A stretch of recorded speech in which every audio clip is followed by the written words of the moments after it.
بسم اللہ الرحمن الرحیم نحمدہ ونصلی ونسلم علی رسولہ الکریم۔ یہ کتاب علم النحو ہے۔ چونکہ نحو ایک علم ہے اور اس کے متعلق یہ کتاب لکھی گئی ہے، اس وجہ سے اس کتاب کا نام علم النحو ہے۔ سب سے پہلے اگر آپ کسی فن کو یا کسی علم کو سیکھنا چاہتے ہیں تو اس کی جو تعریف ہے، اس کی پہچان ہے، وہ سب سے پہلے ہونی چاہیے۔ اس وجہ سے مصنف رحمۃ اللہ علیہ نے شروع میں فرمایا علم نحو کی تعریف۔ جس علم میں یہ کتاب لکھی گئی ہے اس علم کی تعریف اور پہچان سب سے پہلے سن لیں، اور وہ یہ ہے کہ عربی زبان میں علم نحو وہ علم ہے کہ جس میں اسم فعل حرف کو جوڑ کر جملہ بنانے کی ترکیب اور ہر کلمہ کی آخری حرف کی حالت معلوم ہو۔ عربی زبان میں علم نحو وہ علم ہے کہ جس میں ہم کیا معلوم کرتے ہیں، کیا ہم اس کے اندر سیکھ سکتے ہیں۔ تو چونکہ کلام بنتا ہے اسم سے، فعل سے اور حرف سے، تو اسم فعل اور حرف کو کس طرح آپس میں ملانا ہے، کس طرح آپس میں جوڑنا ہے کہ اس سے ایک بامعنی اور مفید کلام جو ہے وہ بن جائے۔ اسی طرح کلام کے اندر جب ہم اسم فعل اور حرف کو جوڑتے ہیں اور ایک ترکیب بناتے ہیں، ایک جملہ بناتے ہیں، ایک مرکب بناتے ہیں، تو اس مرکب کے اندر ہر کلمہ جو ہے، ہر کلمہ کا مطلب ہر اسم جو ہے، ہر فعل جو ہے اور ہر حرف جو ہے، اس کے جو آخری حالت، آخری حرف کی جو حالت ہے وہ کیا ہوگی، یعنی اس کے آخر میں ہم کس طرح رفع نصب جر کو ظاہر کریں گے، ہم کس طرح اس کے آخر میں آخری حرف کے اوپر جو ہے وہ حرکات لائیں گے اور اس کی حالت کیا ہوگی۔ مثال کے طور پہ ہم یہ بتانا چاہتے ہیں کہ زید چلا گیا، تو اس میں ہم ایک لفظ استعمال کریں گے زیدن، دوسرا لفظ ہم استعمال کریں گے ذہبا۔ تو اب ان دونوں کو کیسے ملائیں گے، زیدن ذہبا یا ذہبا زیدن، یہ ہم معلوم کریں گے کہ دونوں کو آپس میں ملانا کیسے ہے۔ اور دوسری بات جو ہم معلوم کریں گے وہ یہ کہ ذہبا، اس کے آخر میں ہم زبر اور فتحہ پڑھیں گے با کے اوپر، یا کسرہ پڑھیں گے ذہبے، یا پیش پڑھیں گے ضمہ ذہبو، کیا پڑھیں گے۔ اور دوسری بات زیدن، زیدن، زیدن، ان تینوں میں سے کون سا پڑھیں گے۔ تو یہ آخری حرف کی حالت کیسے معلوم کرتے ہیں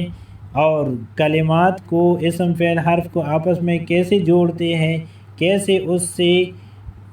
ترکیب اور کلام بناتے ہیں، تو یہ علم نحو کے اندر ہوتا ہے۔ تو آپ یہ یاد رکھیں کہ علم نحو کی تعریف میں دو پوائنٹس ہیں، ایک یہ کہ کلمات کو آپس میں کیسے جوڑ کر ترکیب بناتے ہیں، دوسری بات کہ ہر کلمہ کے جو آخری حرف کی حالت ہے وہ کیسی ہوگی۔ تو یہ دونوں چیزیں علم نحو میں ہم معلوم کرتے ہیں۔ اس علم کا فائدہ کیا ہے، جب ہم یہ سیکھ لیں گے تو ہمیں کیا فائدہ ہوگا۔ تو اس علم کا فائدہ یہ ہے کہ انسان عربی زبان بولنے اور لکھنے میں ہر قسم کی غلطی، یعنی اگر آپ عربی زبان بولتے ہیں یا لکھتے ہیں تو ہر قسم کی غلطی سے آپ محفوظ رہیں گے اگر آپ کو علم نحو کے قواعد اور قوانین کا پتہ ہے۔ اس کی مثال مصنف رحمۃ اللہ علیہ خود دیتے ہیں۔ مثال یہ ہے کہ آپ ان کلمات کو دیکھ لیں، زید، دار، دخل، فی۔ اب یہ چار کلمات ہیں، ان چاروں کو کیسے ملانا ہے، کس کلمے کو سب سے پہلے رکھنا ہے، کس کو دوسرے پہ، کس کو تیسرے پہ اور کس کو چوتھے پہ۔ تو اس ترتیب کو اور اس جوڑنے کو ہم کیسے صحیح طور پہ اس کام کو کر سکتے ہیں، وہ علم نحو سیکھنے سے کر سکتے ہیں۔ اگر ہم علم نحو سیکھیں گے اور علم نحو کے قواعد کو یاد رکھیں گے، ملحوظ خاطر رکھیں گے، تو ہم ان 4 کلمات کو آپس میں صحیح طرح جوڑ سکتے ہیں، اور اس کو صحیح طور پہ ادا کرنا یہ علم نحو سے سیکھتے ہیں۔ اب یہاں پہ ایک بات جو ہے وہ قابل غور ہے، اور وہ یہ کہ علم نحو سے ہم عربی زبان نہیں سیکھتے۔ جس طرح ہم دیکھتے ہیں کہ بچہ جو ہے وہ سب سے پہلے علم نحو چونکہ عربی زبان کے گرامر ہے، تو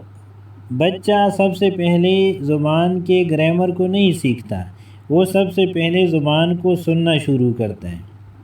سننے کے بعد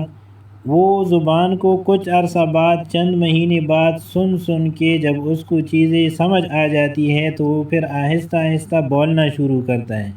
اور جب وہ بولنا شروع کرتا ہے تو بولتے ہوئے جب اس سے کوئی غلطی ہو جاتی ہے تو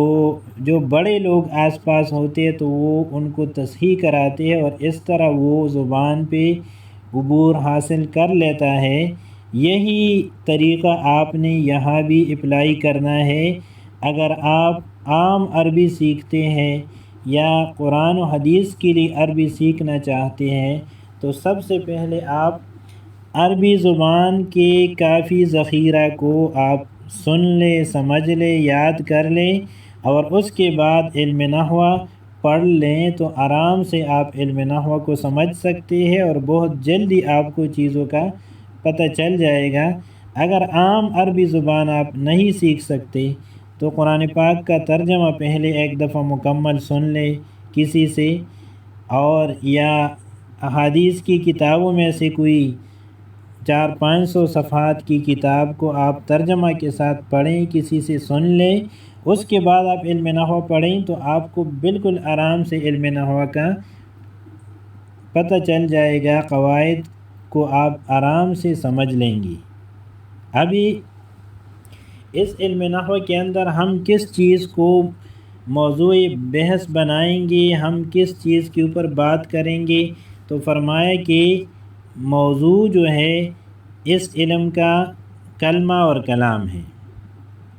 یعنی کلمہ اور کلام، ان دونوں کے بارے میں ہم اس علم کے اندر بات کریں گے۔ کلمہ کا مطلب ہے مفرد، جو کہ اکیلا ہو، وہ چاہے اسم ہو، فعل ہو، حرف ہو، تو اس کے احکام کیا ہیں، اور ان کلمات کو جب آپس میں جوڑ لیتے ہیں ایک مرکب بناتے ہیں، اور وہ مرکب اس طرح ہو کہ اس سے سننے والے کو فائدہ ہو، تو اس مرکب مفید کو کلام کہتے ہیں۔ تو اس کلام کو ہم کیسے بنائیں گے، کیسے کلمات کو آپس میں جوڑیں گے، تو یہ کلمہ اور کلام کے بارے میں علم نحو کے اندر بات ہوتی ہے۔